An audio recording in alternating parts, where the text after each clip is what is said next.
നമസ്കാരം. മഴയത്ത് മേക്കപ്പ് ഒലിച്ചുപോയ പെൺകുട്ടിയെ അന്യഗ്രഹ ജീവിയാണെന്ന് കരുതി നാട്ടുകാർ കെട്ടിയിട്ട് പോലീസിൽ ഏൽപ്പിച്ചു. ക്യാൻസർ ബാധിച്ച കെമിസ്ട്രി സാറിനോട് കഞ്ചാവ് ബിസിനസ് തുടങ്ങാമെന്ന് പറഞ്ഞ അമൽ ബ്രേക്കിംഗ് ബാഡിനെ സാർ തല്ലിക്കൊന്നു. മൊബൈൽ റിപ്പയറിംഗ് ആണെന്ന് വെച്ച് ഓട്ടോമൊബൈൽ കോഴ്സ് എടുത്ത ഹരി ചമ്മിപ്പോയി. 1v1 വെല്ലുവിളിച്ച് പൊട്ടിയതിനു ശേഷം ഇൻവിറ്റേഷൻ അക്സെപ്റ്റ് ആകാതെ മുങ്ങി നടക്കുന്ന FF റിവെഞ്ചറിനെ കയ്യിൽ കിട്ടിയാൽ പണ്ണി വിടുമെന്ന് കൂട്ടുകാർ.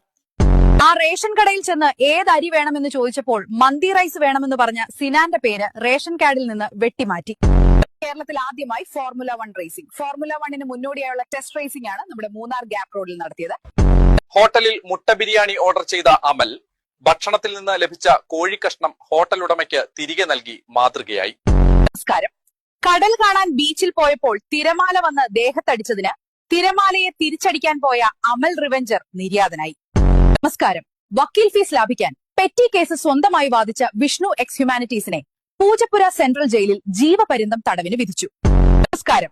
ഉത്സവപ്പറമ്പിൽ മെയിൻ ആവാൻ സ്വന്തം തന്തയുടെ മുണ്ട് പറിച്ചോടിയ അഭിജിത്ത് ഷോ ഓഫിനെ നാട്ടുകാർ പഞ്ഞിക്കിട്ടു.